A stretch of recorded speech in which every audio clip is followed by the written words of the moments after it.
Donc, bonjour à tous et à toutes. Je suis Marine Priou, donc de la société Denios. Je suis responsable du service des commerciaux catalogues. Euh, donc, on va démarrer ce webinaire à 30 afin de permettre à tout le monde de pouvoir se connecter. Aujourd'hui, je suis accompagnée sur le chat et les questions-réponses de deux commerciaux de mon équipe, Madame Guillaume et Monsieur Boussingaud. Moi, je vais vous animer ce webinaire. Au fur et à mesure, vous pouvez poser des petites questions dans le chat. Et ensuite, à la fin, on fera quand même une session de questions-réponses qui me permettra de relire les questions qui pourraient être pertinentes en fait pour tout le monde. Voilà, n'hésitez pas à les poser au fur et à mesure quand ça vous vient. Et moi, à la fin, je rebalayerai ces questions. Il est 30, on va pouvoir y aller. Alors. Évidemment, la première diapo ne dé... Voilà. Le sommaire. Donc, aujourd'hui, je vais vous présenter la société de News rapidement. On va faire un point sur la législation. C'est quand même le cœur de la problématique. Et ensuite, on verra ensemble comment est-ce qu'on peut définir la bonne solution de stockage, comment on peut choisir son bac de rétention. Ensuite, on verra quels produits peuvent venir se connecter à nos fameux bacs. Et enfin, on verra l'offre de News de façon un petit peu plus globale. Donc, le groupe Denios, il a été fondé en 1986 par Monsieur Helmut Denik, qui est encore à la tête de ce groupe, qui est un groupe européen, donc fondé en Allemagne en 1986. Alors, pour ceux qui s'en souviennent ou pour ceux qui ont eu le retour depuis, en fait, il y a eu une catastrophe industrielle à l'usine Sandoz, qui maintenant est l'usine Novartis en Suisse. En fait, il y a eu un incendie sans précédent et les eaux d'extinction ont été polluées le Rhin. Et donc, du coup, sur 400 km, la faune et la flore ont été contaminées. Et il faut savoir qu'à l'heure actuelle, il y a toujours des conséquences à cette pollution. Donc, Monsieur Deniche, à cette époque, s'est dit qu'il serait bien de proposer des produits adaptés pour éviter qu'il y ait de nouvelles pollutions.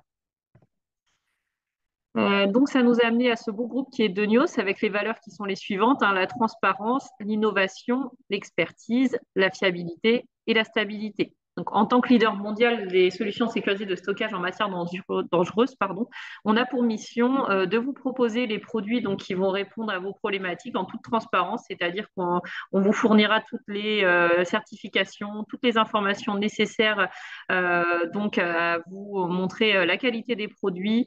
On est toujours dans l'innovation puisque les législations vont, elles, toujours évoluer. On a eu le cas avec l'arrêté Lubrizol dernièrement. Donc, nos produits suivent l'innovation, évidemment. L'expertise, puisque nous n'avons que des technico-commerciaux chez Denios, ça c'est un point crucial, c'est-à-dire que n'importe quel commercial de chez nous doit pouvoir vous trouver la bonne solution dès lors où vous avez une problématique.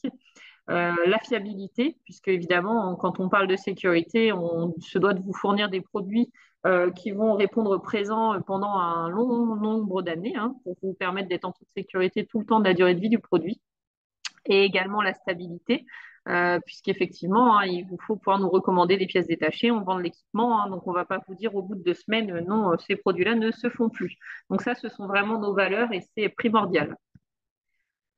Les compétences. En tant que fabricant, nous avons bien sûr la capacité d'innover avec un bureau d'études pour le groupe Denios en Allemagne. Il y a un bureau d'études en France pour l'usine qui est basée à Nassandre. Donc, nous sommes constructeurs, fabricants de nos produits à travers les usines du groupe. Nous avons évidemment la capacité de produire les services, puisque il faut bien vous livrer les matériels conformes aux exigences. Donc, on a un service qualité qui va pouvoir certifier les produits, mais un service aussi maintenance qui va pouvoir vous permettre tout au long de la durée de vie de votre produit de vous assurer que votre produit est toujours conforme et répond toujours aux exigences. Quand vous êtes inspecté par l'Adréal, il s'agit d'avoir un produit certifié et validé sur toute sa durée de vie. Et ensuite, on va avoir un pôle formation, donc ça qui est animé par Monsieur Jean-Claude Sonali sur toute la France et qui va vous permettre de sensibiliser vos opérateurs aux différentes problématiques, que ce soit le stockage de gaz ou les absorbants industriels. Donc, on le verra un petit peu plus à la suite. Nous sommes évidemment sur le développement durable, avec cette mission de préserver l'environnement. Denios s'investit évidemment. Donc, on a un groupe climatiquement neutre à l'échelle européenne depuis 2020. Donc, ça passe par des panneaux solaires, des toits végétalisés, des économies d'énergie. Donc, voilà, Denios s'investit pour vous permettre à vous de préserver l'environnement. Mais nous-mêmes, on fait un effort et on est climatiquement neutre. Nous sommes tournés vers le service client, évidemment. Donc, on est EcoVadis. Le petit picto n'a pas été changé. C'est une petite erreur de ma part, mais on est EcoVadis aussi 2023, argent. Donc, évidemment, vous livrez des produits de qualité, mais dans de bonnes conditions. C'est au centre de notre préoccupation. Donc, nous avons un service, effectivement, qui est très tourné vers le client et on est donc EcoVadis argent. On va rentrer dans le vif du sujet. Donc, les bacs de rétention. En France, il y a une législation qui va pouvoir s'appliquer à cela. Donc, on a l'arrêté du 4 octobre 2010 qui a été revu le 24 septembre 2020 pour la partie des produits inflammables.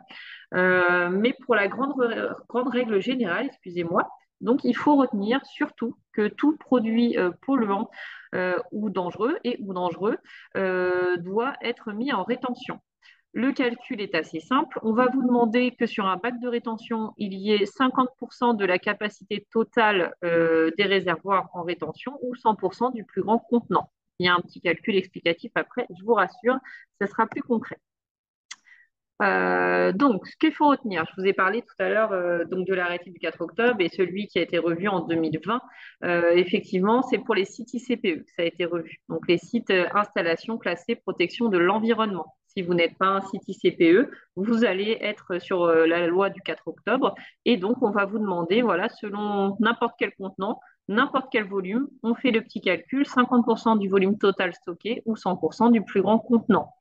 Donc, si on prend un petit exemple, vous avez un fût de 100 litres et un bidon de 5 litres que vous souhaitez mettre sur une même rétention. Vous allez faire le calcul, 100% de mon plus grand contenant de 100 litres, 50% de mes deux contenants, dans ce cas-là, j'arrive à 102,5 litres, eh bien, je vais retenir les 200 litres. On vous demandera toujours d'être le plus prudent possible face à un incident industriel, une pollution, une fuite. Donc, dans ce cas-là, quand j'ai un grand contenant et un tout petit, on va prendre les 100% du plus grand contenant. Maintenant, j'ai deux fuites de 100 litres. Là, vous faites le calcul, vous arrivez au même résultat. De toute façon, on vous demandera 200 litres en rétention. Les sites ICPE maintenant, donc installation classée protection de l'environnement. L'arrêté du 24 septembre 2020 pour les produits inflammables est venu revoir un petit peu les recommandations. Donc là, il y a quelque chose qui est primordial, ça va être le contenant qui rentre en jeu, contrairement à ce que je vous ai dit précédemment. Donc là, on va vous dire que si vous avez des contenants inférieurs à 250 litres, si vous avez moins de 800 litres à stocker, on doit avoir 100% du volume de rétention. Si je suis toujours sur mon contenant de moins de 250 litres, que j'ai entre 800 et 1600 litres, j'ai un seuil plancher à 800 litres. Et si pour mes contenants de moins de 250 litres, j'ai plus de 4000 litres, là, on vous demandera 20% de la capacité totale stockée. Là, je précise, on est sur les produits non inflammables. Et donc, si j'ai un produit qui est toujours non inflammable, qui fait plus de 250 litres, peu importe le volume à stocker, là, on revient à la même règle, finalement, 50% du volume total stocké ou 100% du plus grand contenant. Donc ça, tout ce qui n'est pas inflammable, mais corrosif, mais polluant, mais CMR, on est sur cette règle-là. Par contre, quand il va s'agir des produits inflammables, là, on va être donc toujours par rapport au contenant, mais là, on va s'intéresser au fait qu'il soit non fusible ou fusible. Non fusible, tout ce qui ne peut pas fondre. Donc, les flacons de sécurité en métal, par exemple, ne peut pas fondre. Donc, on est parti d'un contenant non fusible. On va toujours s'intéresser sur le volume à stocker. Donc là, j'ai moins de 800 litres en contenant non fusible. On va vous demander 100% du volume de rétention. Si j'ai toujours mon contenant qui est non fusible, mais maintenant j'en ai plus de 800 litres, on va vous dire 50% de la capacité totale à stocker et on a un seuil minimum à 800 litres. OK. Donc, imaginons, j'ai 800 litres, et ben, je devrais avoir 800 litres. Donc, ça fait plus que 50%, mais comme on a ce seuil de 800 litres, dans ce cas-là, celui qui a 800 litres en contenant non fusible, il aura quand même à avoir 800 litres en rétention. Et si maintenant j'ai un contenant fusible, donc vous avez des fûts d'éthanol en plastique, par exemple, eh bien, dans ce cas, peu importe le volume que vous aurez à stocker, on va vous demander 100% du volume en rétention et un détecteur de fuite. Un petit Spillguard, par exemple, que Denios propose, je vous en parlerai plus tard. Donc là, il est vraiment important, dans le cadre des produits inflammables sur un site ICPE, de s'assurer du contenant que l'on possède, des volumes à stocker, et c'est ce qui va définir en fait la solution de rétention à adopter. Donc là, on a vu l'aspect législation. Maintenant, on va voir un petit peu plus concrètement comment on va raisonner quand on est sur son site pour savoir qu'est-ce qu'il faut adopter comme démarche et quels produits on va devoir sélectionner. Donc la première des choses, c'est est-ce que je suis un site ICPE ou non? Et est-ce que je vais avoir à amener mon stockage en intérieur pardon, ou en extérieur? Un bac de rétention, il y a une règle de base, on le stocke toujours en intérieur ou sous un abri. Votre bac de rétention, impérativement, il doit pouvoir recueillir la pollution. S'il est rempli d'eau, forcément, dès que ça va fuir, ça va déborder et la rétention ne sert absolument à rien. Donc, si vous avez une rétention en intérieur ou sous un abri, ça, c'est la règle de base. Et ensuite, forcément, il se doit d'être toujours vide. C'est pareil, il est en intérieur, mais j'ai déjà eu une pollution. S'il n'est pas vide, je remets un fût dessus, ça va fuir, ça va déborder. Donc ça, c'est une inspection visuelle régulière de vérifier l'état de vos bacs de rétention, l'état général, et de s'assurer qu'ils soient toujours vides. Ensuite, maintenant que je sais si je suis ICPE ou non, que je vais mettre mon stockage en intérieur ou sous abri, qu'est-ce que je peux mettre sur mon même bac de rétention? Il y a une règle aussi à appliquer, c'est la compatibilité des produits. Donc là, on a un petit tableau illustratif qui est assez condensé. Il en existe des bien plus complets, mais vous imaginez bien que sur une diapo PowerPoint, forcément, on essaye de faire concis. Mais ce qu'il faut retenir, c'est qu'on ne stocke jamais deux produits incompatibles sur un même bac. Vous mettez un acide avec une base. OK, on est dans la famille des corrosifs. On met ça sur un bac en PE. Néanmoins, on va créer une réaction. Donc, on fait un inventaire de ces produits et on vérifie les critères de risque, les pictogrammes de danger. Où est-ce qu'on peut trouver l'information? Normalement, tous les produits chimiques sont étiquetés. Et si vous avez transvasé des produits, vous devez aussi étiqueter les bidons que vous auriez pu transvaser. Ça, c'est la première des choses. Si malheureusement vous n'avez pas l'information sur le contenant, c'est pareil, quand vous achetez des produits chimiques, le fabricant se doit de vous fournir la fiche de données de sécurité. La FDS, c'est la carte d'identité de votre produit chimique. Et donc dans cette FDS, dans la rubrique 7, vous avez les recommandations de stockage. Donc par rapport à d'autres produits ou par rapport au contenant lui-même, vous allez à la rubrique 7 et vous aurez ces informations-là. Ça, c'est primordial également. Donc, une fois qu'on a vérifié la compatibilité des produits entre eux, on sait qu'on a des corrosifs, on sait qu'on a des inflammables, on sait qu'on a des polluants, on va s'intéresser au bac de rétention et aux matériaux du bac. Parce que c'est pareil, si vous savez que vous avez un acide, maintenant il faut savoir dans quel bac on va pouvoir stocker ce produit. Donc, les produits inflammables doivent obligatoirement être stockés en bac acier galvanisé. On ne prendra pas de peinture époxy parce qu'on a par exemple l'acétone. Si vous mettez ça sur un bac époxy, ça va faire sauter la peinture. Donc, un produit inflammable, toujours en bac acier galvanisé. Les produits corrosifs, eux, ils doivent être stockés dans des bacs plastiques ou inox. Forcément, vous mettez un corrosif sur un bac acier, vous allez faire de la rouille et accessoirement dégager de l'hydrogène qui est un gaz explosif. Donc, on évite un produit corrosif, un bac PE ou un bac inox, puisqu'on a des produits qui ont la bonne idée d'être inflammables et corrosifs. Dans ce cas-là, vous avez l'inox qui peut répondre à votre problématique. Et ensuite, on a les autres produits polluants, donc les huiles neutres, les produits simplement polluants. Dans ce cas-là, vous pouvez les stocker dans n'importe quel bac, acier, galva, époxy, inox ou PE. Attention à ce que je vous ai dit, par exemple, vous avez des produits qui sont multirisques, inflammables, corrosifs. Donc, attention à bien aller au bout de l'analyse du risque de vos produits avant de choisir la rétention. C'est important parce que du coup, en voulant sécuriser son produit en termes de rétention, on peut générer des problèmes après de réaction avec le bac. Donc, ça, c'est une des choses à faire également. Ensuite, une fois que vous avez identifié donc, le risque du produit, la qualité du bac ou le matériau, du moins, vous allez vous référer à la taille de votre contenant. Il existe plusieurs types de bacs de rétention, puisqu'on doit pouvoir stocker n'importe quel produit, de la bouteille de 500 millilitres à l'IBC de 1000 litres. On a des petits bacs de rétention ou alors des petits rayonnages. Donc, les flacons ou les bidons, ils sont stockés soit dans des petits bacs, soit sur des rayonnages. Dans des bacs de rétention, moi, je conseille quand même toujours d'utiliser des caillebotis parce que ça vous évite que le produit, surtout là, dans ce cas-là, les petits bidons, souvent, c'est une application surétablie. Donc, si vous mettez votre bidon dans le bac, qu'il y a des gouttes dans le bac, quand vous allez ressortir votre bidon, en général, on met la manche dedans. Donc, si on n'est pas bien équipé, on peut se retrouver avec des brûlures de corrosifs sur les avant-bras. Donc, le caillebotis va éviter que le fond du bidon soit sale et n'en mette partout sur votre surface de travail. Donc, ça, c'est important. Et si vous avez beaucoup de petits contenants, pour éviter la prise au sol de tous ces bacs ou sur l'établi, vous pouvez les stocker en rayonnage. Donc attention, c'est pareil, hein, les rayonnages.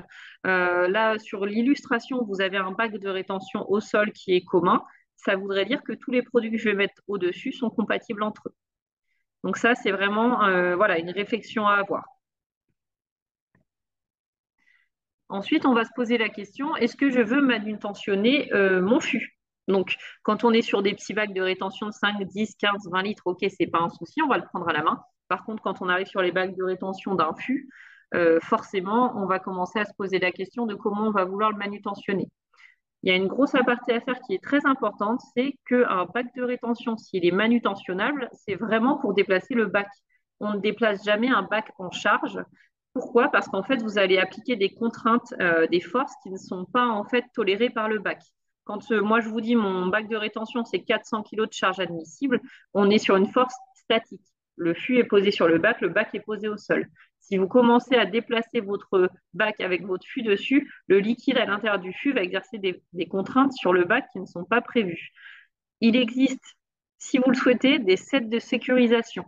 Ça veut dire que là, vous aurez le bac de rétention et un set de sécurisation qui va faire en sorte que le chargement ne bougera pas. Et du coup, on n'aura pas ces pressions exercées sur le bac qui ne sont pas prévues à cet effet. Donc, important, le bac de rétention, on le déplace vide. Et si on a besoin de le déplacer avec son contenant, on achète le set de sécurisation qui va avec. Donc, j'en reviens à ma taille de contenant. On a vu donc les petits contenants qui vont aller plutôt sur les petits bacs de rétention ou les rayonnages. Ensuite, on va savoir gérer donc des bacs de rétention pour fût. Quand on a du fût, on va se poser la question, est-ce que je vais avoir besoin de soutirer? Donc, si j'ai besoin de soutirer, il existe tout un tas d'accessoires, des supports de soutirage. Attention, quand vous faites ce genre d'achat d'équipement, à ce que la solution de soutirage ne dépasse pas du bac de rétention. Si vous prenez un bac tout juste adapté à la taille de votre fût, forcément, dès lors où vous allez soutirer, vous aurez des égouttures qui vont tomber au sol et qui vont du coup soit polluer, soit blesser l'opérateur. Donc là, ce que vous pouvez visualiser, vous voyez, à chaque fois, la solution, elle va dépasser pour recueillir les égouttures. Il existe également, du coup, si vous avez pas mal de fûts, des solutions de rayonnage pour éviter de prendre de la place au sol dans vos ateliers et plutôt aller utiliser la hauteur. Donc, les bacs de rétention, on sait gérer jusque 8 fûts. Au-delà, on va partir sur plutôt des rayonnages, donc des rayonnages industriels avec une rétention au sol. C'est comme je vous ai dit pour le premier petit rayonnage, dès lors où on a une rétention unique au sol, vous devez vous assurer que chaque fût qui est au-dessus de ce bac soit compatible avec les autres fûts. C'est-à-dire que si j'ai un mélange de produits dans le bac de rétention, il faut impérativement que ces produits soient compatibles entre eux. On a des solutions fûts couchés, donc pour le soutirage, et des solutions fûts debout. Forcément, sur les solutions fûts couchés, pardon, vous utiliserez un petit peu plus de place et donc votre rayonnage aura moins de capacité de stockage. Si vous avez un petit peu d'épicerie, comme on appelle dans notre jargon, vous avez un petit peu de tout, il existe des solutions de bacs de rétention à chaque niveau. C'est-à-dire que là, je vais équiper mon rayonnage par niveau d'un bac de rétention, ce qui va vous permettre d'avoir, par exemple, un étage d'huile d'une certaine sorte. En dessous, je vais mettre un inflammable. Ou, voilà, vous pouvez ensuite identifier vos risques par niveau. Ça vous permet d'isoler les produits les uns des autres dans des rétentions séparées. Ce qu'il faut juste faire attention, si vous commandez ces bacs de rétention sur des rayonnages préexistants chez vous, à vous assurer que la charge admissible de votre rayonnage tolérera les produits à stocker, mais également les rétentions, puisque ce sont des bacs qui font environ 200 kg. Donc forcément, vous amenez 200 kg de contraintes sur votre lisse, en plus des produits que vous allez mettre dessus. Donc c'est une solution qui est très pertinente quand vous avez en fait plusieurs produits avec des risques différents et que vous ne souhaitez pas avoir 36 rétentions et utiliser votre hauteur. Par contre, attention au rayonnage et attention aux charges admissibles de vos rayonnages, de vous assurer que c'est bien compatible avec vos installations existantes. Ensuite, donc, quand j'ai plus que 8 fûts ou quand j'ai des IBC, on va avoir encore d'autres types de rétention. Donc, Sur des bacs de rétention, on saura gérer jusque 3 IBC. Avec ou sans espace de soutirage intégré, ça va dépendre de votre application. Il existe différentes gammes de bacs en fonction de si vous voulez faire du soutirage qui vont être plus ou moins hauts, avec des avancées ou non, en acier, en galva ou en PE. Donc là, évidemment, les images sont illustratives. Mais sur un bac de rétention, on sera limité donc à 3 IBC. Il existe en catalogue des solutions rayonnage que vous allez voir juste après, ou les solutions conteneurs de stockage pour lesquelles nous sommes fabricants également, hein, qui sont des solutions de stockage voilà, qui vont jusque 12 mètres, jusque 3 niveaux, et qui vous permettent de faire des grands stockages en intérieur ou en extérieur. Alors forcément, en fonction de la taille du module, parfois en intérieur, ce n'est pas très adapté, mais il faut savoir que voilà, au-delà de 3 IBC ou GRD, en fonction de comment on les appelle, on sort de la catégorie bac de rétention, soit on passe en rayonnage, soit on passe en conteneur ou bungalow de stockage. Donc, je vous ai montré juste avant les bacs de rétention sans espace de soutirage. Là, vous pouvez voir d'autres modèles qui existent avec espace de soutirage ou non.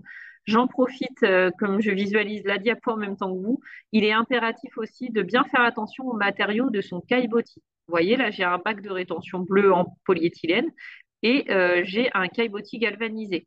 Donc, vous voyez qu'il est estampillé produit corrosif. Heureusement que les photos sont non contractuelles. Normalement, il faudra un caillebotis en PE. En fait, cette solution-là, par exemple, avec un bac PE et un caillebotis acier galvanisé, pourrait être parfaite pour des huiles, par exemple, des huiles qui ne seraient pas corrosives ni inflammables. Mais par contre, si vous avez des produits corrosifs, tablez pour une option tout PE. Parce que forcément, les égoutures de produits corrosifs qui vont couler le long de votre caillebotis vont en fait le fragiliser et vous allez finir par avoir un caillebotis qui va lâcher et votre IBC va tomber dans votre bac en PE. Donc, c'est extrêmement important soit de partir sur une solution bac PE, caillebotis PE, ou bac PE sans caillebotis, parce que comme nos bacs sont rotomoulés, bien souvent, vous avez des supports du bac qui permettent de poser directement l'IBC et de ne pas utiliser de caillebotis. Mais c'est vrai que c'est souvent une économie qu'on est tenté de faire, hein. La solution bac PE, caillebotis galva peut être un peu moins chère qu'un ensemble tout PE, mais en fait, vous allez vous retrouver avec un bac non fonctionnel très peu de temps après son acquisition. Donc, dès lors où j'ai plus de 3 IBC, comme je vous l'ai dit, sur un bac de rétention, ça n'est plus possible. Donc là, on va basculer dans les solutions de rayonnage industriel. Donc sachez qu'il en existe donc plusieurs sortes, hein. Vous pouvez stocker jusque 3 niveaux en hauteur. Après, en fait, on sera limité par rapport au poids du chargement. On n'est pas comme un rayonnage logistique où on peut monter jusque 12 niveaux. Et puis tout simplement, après, par rapport au bac de rétention, comme il faut 50% du volume total stocké, vous imaginez bien que si vous mettez 5 ou 6 niveaux d'IBC, le bac au sol devient tellement haut que ça n'est plus pertinent. Donc en fait, on ne montera pas au-delà de 3 niveaux sur du rayonnage avec rétention. Nous avons une gamme, ça c'est une innovation d'Enios, hein, on a mis au catalogue des rayonnages avec bac en PE. Alors effectivement, tout le rayonnage ne peut pas être en PE, hein, c'est une histoire de résistance des matériaux, mais au moins vous avez un bac au sol en polyéthylène pour vos produits corrosifs. Donc ça, c'est tout à fait possible. Et vous avez également la solution avec les étagères, donc des bacs de rétention par niveau. Donc là, imaginons que vous avez quelques corrosifs, vous les mettez sur le premier niveau avec un bac PE et au-dessus, vous avez quelques inflammables, et bien vous les isolez sur une rétention en acier galvanisé. Donc, comme je vous le disais, pour les structures qui ont peu de produits, mais un petit peu de tout, ça peut vous permettre en fait de sécuriser votre stockage en optimisant la place. Même remarque que pour les fûts tout à l'heure, attention aux charges admissibles de vos rayonnages. S'ils sont déjà présents sur site et que vous ne souhaitez pas en acquérir de nouveaux, attention aux résistances et aux plaques de charge qui vont être dessus, à bien vérifier que c'est compatible avec l'ajout de bacs de rétention, en plus des produits que vous souhaiteriez stocker dessus. Il existe ensuite les solutions plateformes, donc les plateformes de rétention qui vont exister en polyéthylène ou en acier galvanisé également. Alors la réelle différence entre une plateforme et un bac de rétention, c'est que les plateformes de rétention, vous allez pouvoir rouler dessus avec un chariot élévateur ou avec des transpalettes manuelles ou passage de personnes, mais c'est la vraie différence. Vous ne montez pas avec un roule-fût, par exemple, sur un bac de rétention, ce n'est pas possible, ce n'est pas prévu à cet effet. Par contre, les plateformes vous le permettent. Les plateformes permettent également de vous faire un espace dédié. Alors, forcément la rétention est moindre, hein, puisque vous voyez l'épaisseur des plateformes.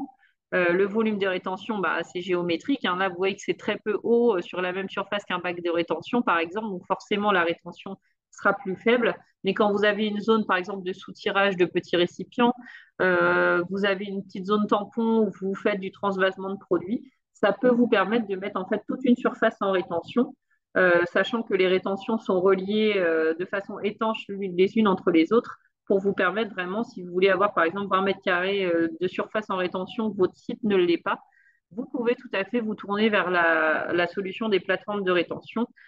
Donc pour moi, ce n'est pas une solution de stockage vraiment, puisque bah, je vous dis, la rétention est quand même moindre, donc vous allez utiliser un espace fou pour par exemple un IBC, mais par exemple, ça peut vous permettre d'avoir ces zones tampons pour la manipulation de vos produits. Je vous parlais tout à l'heure des Spillguards. Donc, si on revient à nos sociétés ICPE qui ont des contenants non fusibles, mon bidon d'éthanol en plastique par exemple, on va leur demander d'avoir un détecteur de fuite en plus de 100% de rétention. Donc, qu'est-ce que c'est un détecteur de fuite? Dans votre main, c'est la même taille qu'un détecteur de fumée. C'est exactement la même, on va dire, morphologie. Vous mettez ça dans le fond de votre bac et en fait, vous avez deux possibilités. Vous avez le Spillguard classique. Lui, il est posé dans le fond du bac. Dès lors où il va détecter la moindre trace de produit, il va se mettre à sonner pendant 2 à 3 jours.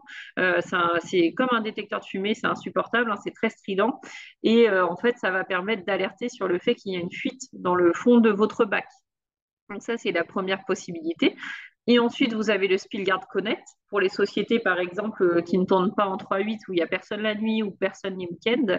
Ce Spillguard, en plus de sonner, hein, ça, il le fait toujours, il va pouvoir envoyer via l'application de News Connect que vous avez sur le smartphone ou sur le PC des alertes par mail ou par message et qui va vous permettre de vous dire, attention, le Spillguard, il y a un problème dans ce bac-là.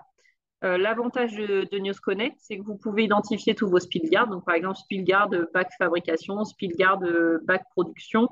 Vous savez exactement quel Spillguard donc, a un problème. Chaque Spillguard, vous avez la batterie en fait encore disponible. Il faut savoir que ça a une durée de vie de 5 ans environ. Les piles ne se changent pas. Donc, au bout de 5 ans, il faut changer le Spillguard. Mais vous savez exactement s'il est en ligne, s'il a des piles et s'il y a un problème dans le bac. Donc, ça vous permet d'avoir un vrai état des lieux dans une application de tous les Spillguards que vous pourriez avoir sur votre installation. Donc ça, c'est intéressant. Ça peut être aussi le cas pour une société qui ne serait pas ICPE, mais je pense à la fabrication de matières premières, les parfums, par exemple. On peut avoir des matières premières extrêmement chères et on n'a pas envie qu'il y ait les 200 litres qui soient perdus dans le bac. Ça peut être le cas. Et on a aussi des clients qui ont détourné un peu l'application pour les inondations ou les fuites de produits chimiques. Ils posent leur Spillguard au sol, à même le sol, et dès lors où le produit arrive au niveau du Spillguard, ça leur fait une alerte. Donc, il y a vraiment plusieurs possibilités d'utilisation sur ce Spillguard.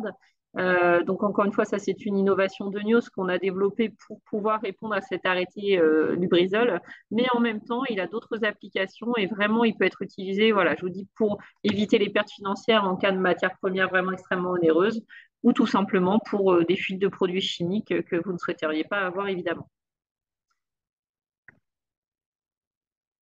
Dans les produits connexes au bac de rétention, il y a bien évidemment les absorbants, puisque depuis tout à l'heure, je vous dis attention, attention, il faut bien mettre ces produits en rétention, c'est obligatoire, c'est réglementé. Mais ce qui est aussi réglementé, c'est bah, la loi du pollueur-payeur hein, en France depuis 72 et puis aussi au niveau européen. Vous devez de ne pas polluer. Et effectivement, bon, bah, le fût sur son petit bac de rétention, en général, il ne lui arrive pas grand-chose. Par contre, dès que l'opérateur va l'attraper avec un roule fût, il va mal le serrer et puis le fût va basculer. Vous vous retrouvez avec 200 litres de produits chimiques au milieu de l'allée passante. Qu'est-ce qu'on fait? Donc, effectivement, vous avez les absorbants industriels qui vont vous permettre de venir à bout de toutes vos fuites quand il y a un incident. Donc, ça n'est pas obligatoire, les absorbants industriels, bien que dans certaines régions, l'Adréal commence à imposer des prorata en disant vous avez tant de produits sur les sites CPE, je précise, on vous demande d'avoir tant d'absorbants pour faire face. Le but ultime étant de ne surtout pas polluer les nappes phréatiques et les eaux, hein. Donc là, ça c'est la catastrophe auquel aucune société veut faire face, hein. Vous polluez un bras de rivière qui passe à côté du site, vous êtes responsable ad vitam aeternam de la dépollution. Je donne toujours l'exemple de l'Erika, mais il faut que je me recycle parce que les petits jeunes ne connaissent pas. Mais en 99, le Total a pollué les plages bretonnes, hein, via l'Erika. Et si aujourd'hui on arrive encore à prouver 25 ans après qu'il y a une pollution liée à l'Erika, et ben c'est toujours Total qui paye. Donc Total bon, a les reins un peu solides, hein, une petite TPE qui a la malchance de se trouver à côté d'un bras de rivière et qui pollue, ou même un fleuve comme la Seine, je vous laisse imaginer les conséquences économiques. Donc c'est vrai que c'est du consommable. On a un peu l'impression que c'est un poste de dépense inutile, mais croyez mon expérience, ça peut quand même éviter certaines dépenses aux sociétés, et ne serait-ce que par rapport à la sécurité des employés. Il faut se dire qu'il y a 70% des accidents de travail qui se passent au sol. Donc les Denios Academy, ce sont des formations qui sont dispensées par mon collègue Monsieur Sonali, qui se déplace un petit peu partout en France afin de vous expliquer un peu les risques qu'il peut y avoir à gérer des produits industriels, des batteries lithium-ion, des produits chimiques, le stockage des bouteilles de gaz. Et donc, il vient sur site directement, hein, pour former vos opérateurs, vos QSE, vos acheteurs, peu importe on va dire la cible, hein, lui, il va s'adapter. On conseille jusque 20 personnes parce que comme ce sont des formations qui vont être interactives avec des expériences, forcément, si on remplit un gymnase, ça perd un petit peu de son intérêt. Donc l'idée est là, c'est de le faire venir sur site et de vous informer sur tous ces risques. Il y a un petit certificat qui est remis à la fin. C'est aussi apprécié dans les journées sécurité, par exemple, hein. Ça vous permet de faire des ateliers aussi de 45 minutes, par exemple, si vous voulez former un petit peu tous vos opérateurs. Donc, vous avez ses coordonnées. Il sera ravi de venir sur site pour vous expliquer toute son activité. Sur notre site web, vous pouvez retrouver dans la rubrique Notre expertise beaucoup de guides pour vous expliquer un petit peu tout ce que je viens de vous dire sur les bacs de rétention, sur les absorbants, sur les armoires de sécurité qui sont également notre cœur de métier. Donc, n'hésitez pas à les consulter. J'ai vu qu'il y avait une question sur les plateformes. Donc, les plateformes, on va avoir deux possibilités. Il y a la hauteur 78 mm ou 123. Donc voilà, je vois que ma collègue vient de vous répondre. Pour la partie acier et pour la partie PE, elles font 13 cm de hauteur. Hop, je suis en train de regarder s'il y a d'autres questions. Alors, il y a une question à savoir sur quelle quantité de stockage de produits dangereux on doit installer les bacs. Et bien, en fait, il n'y a aucune limite, il n'y a aucun seuil. Dès lors où vous avez des produits dangereux ou polluants, il faut absolument avoir une rétention. Et ensuite, par contre, vous pouvez, selon les seuils de produits et selon les classes de risque, hein, les inflammables, les corrosifs, avoir des règles différentes. Mais dès lors où vous avez un produit dangereux ou polluant, il faut absolument avoir une rétention. Je parcours encore les questions. Alors, hop.